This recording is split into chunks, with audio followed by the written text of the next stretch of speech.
world. Today we're going to get a little bit healthier.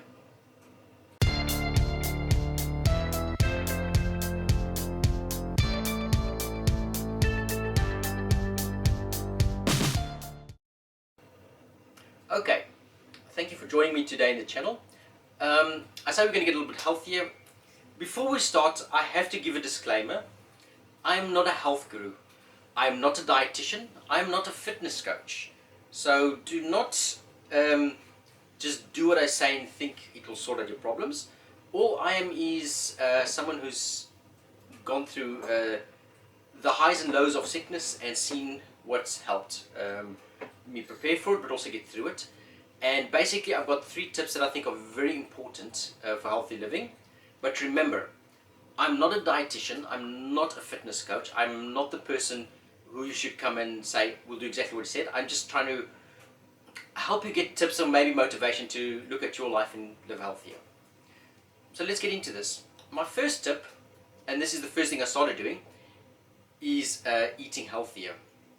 Now, just to give you a brief idea, I used to have a way of eating as a young man, which when you're young, I suppose you can get away with eating just about anything. But as I got older, I ended up getting a job where I was sitting a lot, and I did start to gain weight. And so what I did is I started experimenting with diet to see what my body works with. And that is the tip I would give, is I think it's good to experiment to see what you're doing. I tried a fruit diet that went really wrong, and that's why I learned my body doesn't do well with sugars. My wife, for instance, she eats fruit every day, no problems. Her body works well with sugars. The reason why I point this out is, first of all, diet is personal. You cannot listen to someone who says this is the perfect diet, because that is the perfect diet for that person. Everybody is different. You've got to find out what works for you, try it out, experiment, maybe even see a dietitian. Because what I did do is also, is once I'd worked out what I thought was my good diet, I went and spoke to a dietitian. And she said, she told me I'd done well, I'd looked at things well, and if that's what works for me, that's what I should do.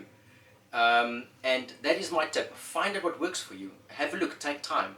It won't be like in one day you'll work it out. I mean, the fruit thing, it took me months to work out that it was a bad idea.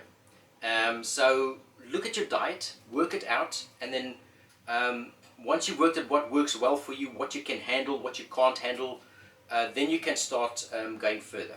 That brings me to my second tip. Get more exercise.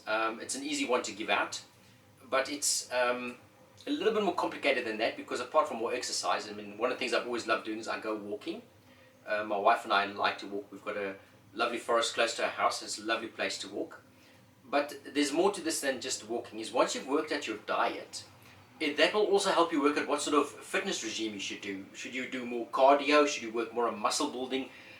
Do you have weight problems? Do you want to lose weight? What would work well there? And then you start getting the best workout for you. For many years before I got sick, I did what was called slow burn.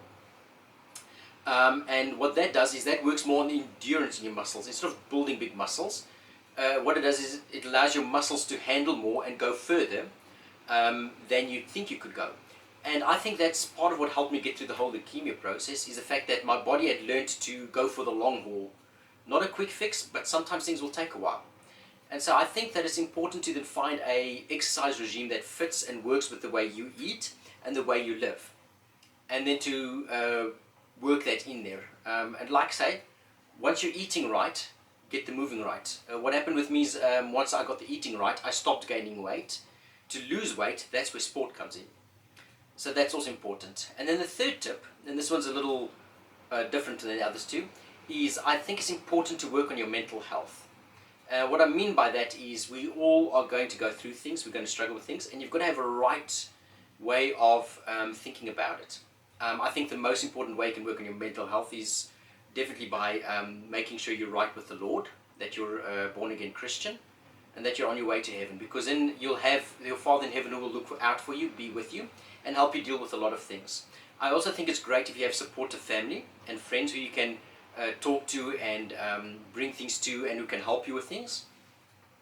And one of the things I've also learned in my life is sometimes you need an independent person to look at the situation, or at least to listen to the situation, and then a psychologist can be a good addition to it as well.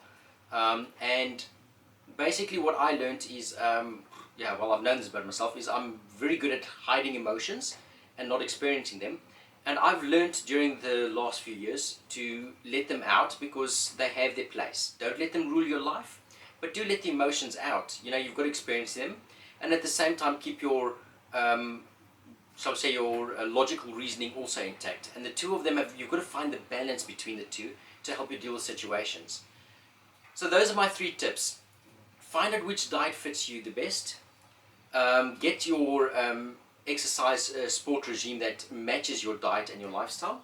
And number 3, make sure your mental health is in order and that you can deal with the problems that come. I hope this helps you. Like I said, I'm not a health guru. I don't have all the answers, but these are things I've done in my personal life which have helped me. So I hope these tips can help you and help you to live healthy and to keep well. God bless. Thank you for listening.